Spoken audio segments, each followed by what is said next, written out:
So what's up guys, naghahanda po kami para sa camping series po ng channel natin. So kita kids.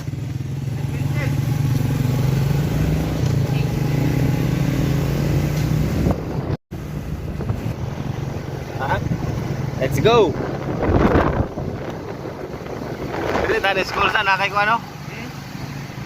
Asa rin mo tripod po? Ha? Tripod mo? Nabilin lagi? Oo. Basta kayo ito, pagpiki na mo.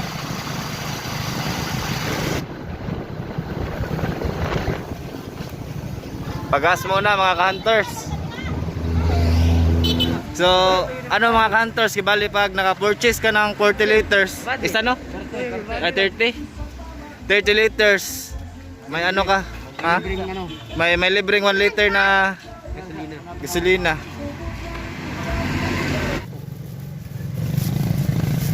Mga ka-hunters, bali pupunta muna tayo sa doon sa tailings, yung kinukuha na natin ng maraming shells. Tsaka pagkatapos nating manguha doon, tapos mangangawil ng saglit, lilipat na tayo sa pinaka destinasyon natin sa Lake Cadamon. So kita kits. Bali kasama po natin dito ay si Suso, si Bayawak, ako, si Palaka, tsaka si Birdshot. At sana po susunod yung iba. Bigapit. Bali matagal na po kaming nagpaplano nitong gantong activity kasi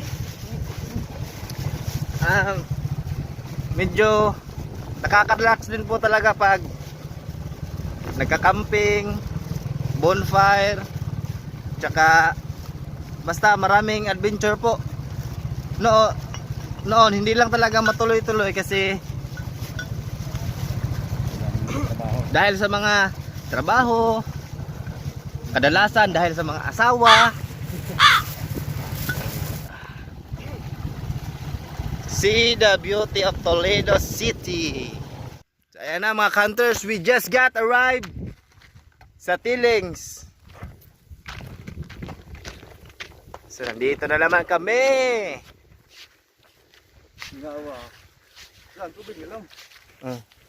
So medyo ang kagandahan po dito ngayon ay sulong-sulong namin ng area. Yan. The spot medyo lumalago ang ganda ng view mga ka-hunters. Oh.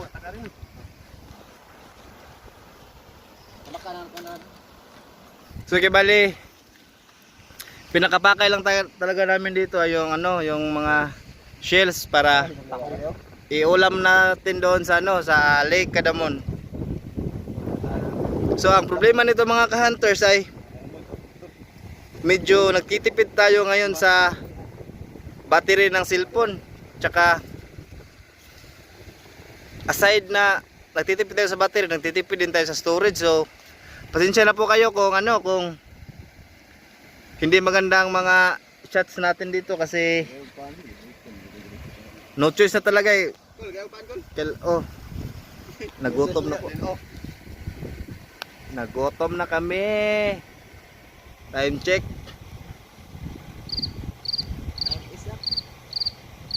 $12:33. Tapos silang manguha ng mga shells mga ka-hunters. So ito na po ang kuha nila. Ayan na po, kalahating sako ng ano, ng 5 kilos na bigas. Sakto na yan. Ang recipe po natin dyan mamaya ay barbecue. Iba-barbecue po natin yan. So malapit na po tayo sa lake mga ka-hunters. Dyan banda po, dyan sa baba dyan.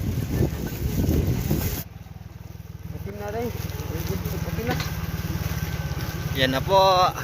See the beauty of the lake. Oh my God! Wow! Nakarating na nga po tayo mga ka-hunters at salamat sa Diyos. Walang nasaktan. Nakarating ng buhay. Nakarating po kami dito. Destination po natin ng matiwasay naman po. Yan po ang aking magiging tulugan ngayon. Sila nang bahala sa kanilang mga tulugan.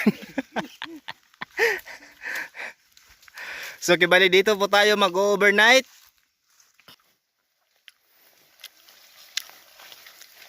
Nakapanggatong na si birdshot. Yup.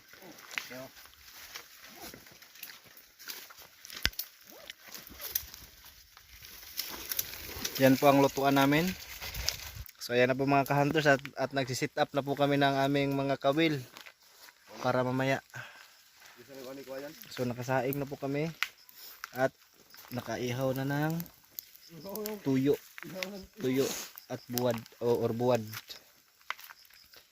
So kakain lang po kami tapos ano na, pupunta na kami doon sa tubig para mag-start ng mga well. So kibali ang tatlo sa amin ay mga ngawil ng tilapia, tapos habang nangangawil sila, kami naman hahanap kami ng mga spot para iuumang natin ang ating taan para sa dalag.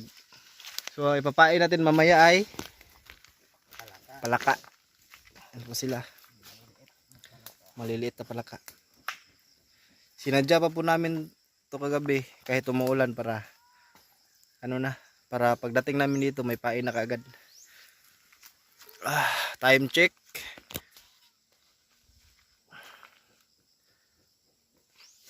It's 3:41, so wala pa kaming tanghalian.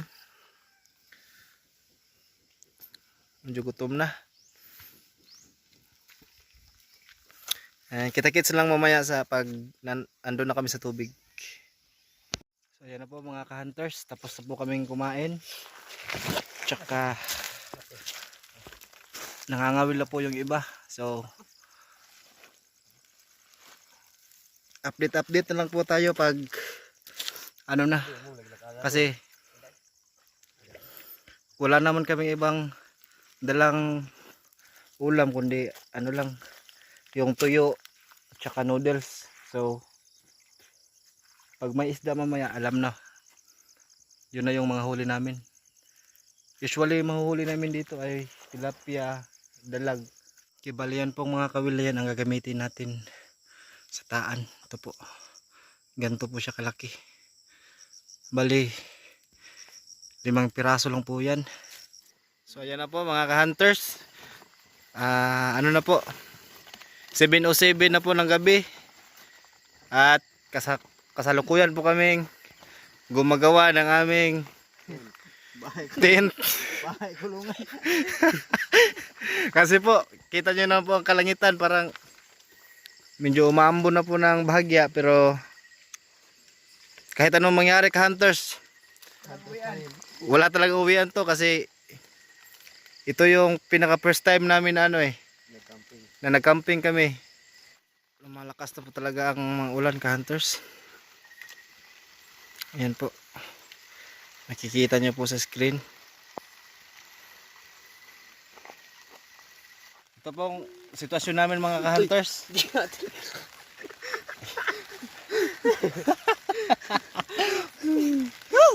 Yan lang po, ito ang aming pinakabubungan.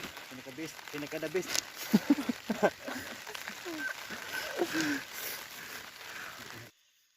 So ayan mga ka-hunters, habang pinapakuluan nila sa marinated na mix yung ating shell, ay papandawain muna namin yung inumang namin na kawil. Kami ng dalawa ni. May iwan dito silang tatlo. So yun na nga pala yung namin mga ka-hunters. Bagong bahay, hindi kita. Ito pa ang aming bagong house and lot. Ito nga pala ang sasakyan natin mga ka-hunters. Itong kawayan. Kibali ang magdadrive po si Birdshot. So ayan po ang ating driver. Birdshot on the mix. So yan po mga ka-hunters, yung isang kawil ay walang nahuli. So tingnan natin yung isa. huli po mga hunters. Medyo pasensya na po kayo, madilim talaga. Yan pong pumuputi, yung kulay puti dyan.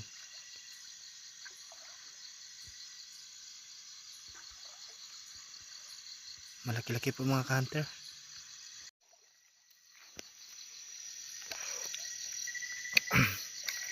Ayan na po ang dalag natin mga ka-hunters. Medyo good size po. Tingnan nyo po.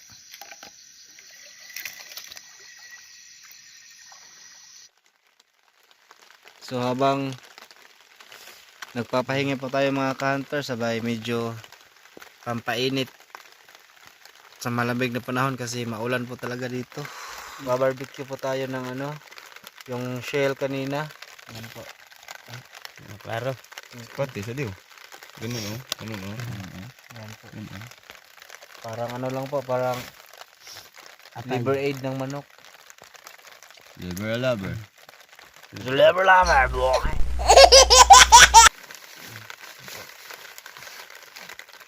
Bali pulutan.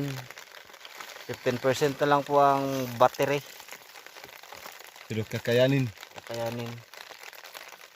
So, kita-kits lang po bukas pag pandaw na sa ano. Sa mga kawil na inumang natin. At kita-kits lang rin po sa cooking machine. Cooking machine. Cooking machine. Dahap cook. So, unang pandaw po mga ka-hunters. Sa palagay ko mukhang wala.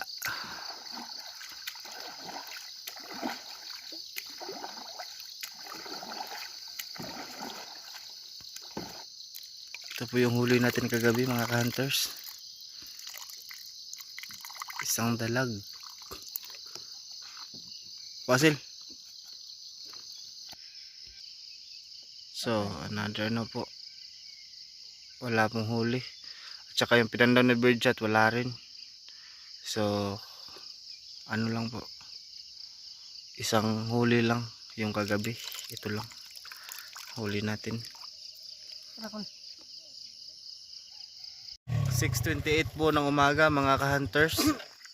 Pauwi na po tayo sa bahay at magluluto na po tayo ng ano, ng dalag na nakuha natin. Dalag na Isa lang ang nakuha natin dito pero may isa pa naman doon. Yung nahuli nila sa ano, sa ilog. Ang gagawin nating recipe mamaya dito ay ano, kaldereta. So medyo wala pa kaming tulog na maayos pero tapusin natin itong vlog nito.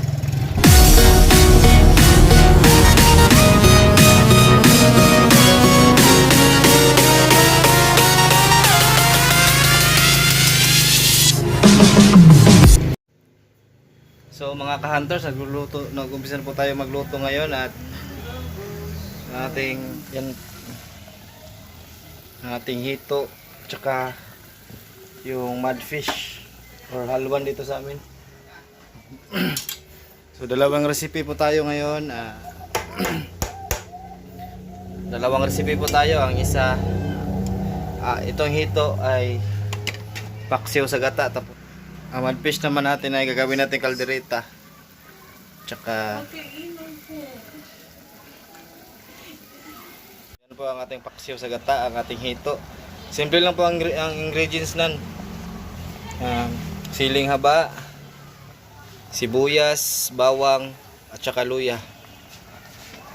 Tsaka magdadadag rin tayo mamaya niya ng ano, ng ground pepper. So sa kaldereta naman natin mga ka-hunters, ang kasangkapan po natin ay ito. Siyempre ating dalag, carrots, patatas, sibuyas, bawang at saka luya. So at saka ito ang ating evaporada.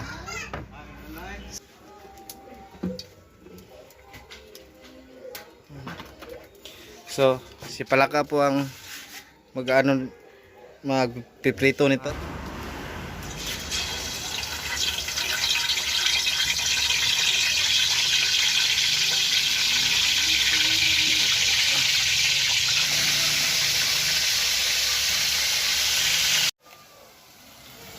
So yan na po ang ating ano, paksiw. Bali, patutuyuin lang po natin tapos buhos na po natin tong ibap. Kasi wala po kasing niyog eh. Okay na po siya.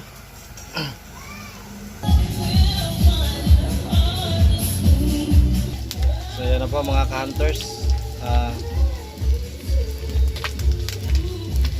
Maganda na po ang kulay niya. So ayan na po mga ka-hunters. Tapos na po siyang iprito at sasangkot siya natin to sa mga sangkap niya para maging kaldereta na siya. So mga ka-hunters, magluluto na po tayo ng kaldereta. Maglagay po tayo ng konting mantika. Mga sangkap po natin ay meron tayong sibuyas, bawang, luya, at saka kamatis. Tsaka ito rin ano, yang carrots at patatas. Maglagay po tayo muna ng luya. Maraming luya po talaga kasi para iwas lang sa.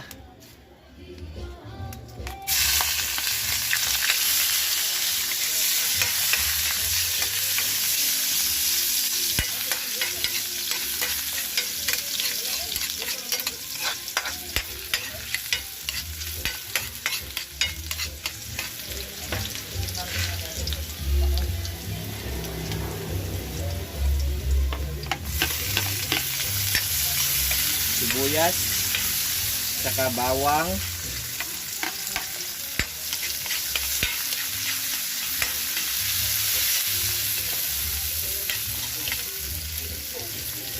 so hindi na po natin yan papupulahin po kasi kaldereta ng iluluto natin eh. Importante maano lang lalabas yung aroma ng ating mga sangkap.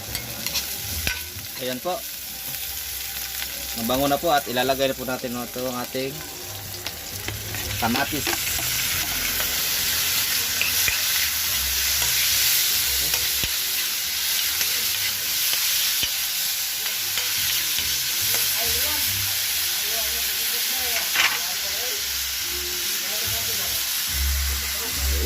Ilalagay na po natin ito ang ating mga recados.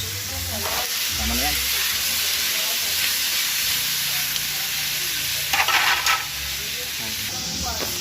At lalagyan lang po natin ng konting tubig para palalambutin natin itong ating mga recados. So malambot na po ang ating recados mga ka-hunters at ilalagay na itong ating prinitong dalag. So ilalagay na po natin ito ang ating ibap.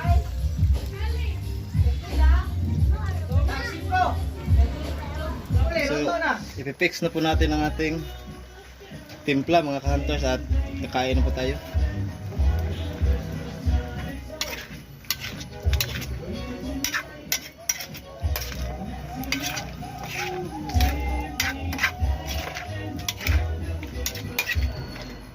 Yan na po ang ating kaldereta kare mga ka-hunters na dalag at saka adobo, paksiw sa gata na hito,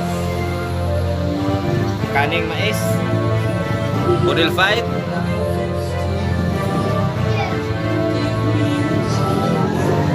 Kainan na po mga ka-hunters.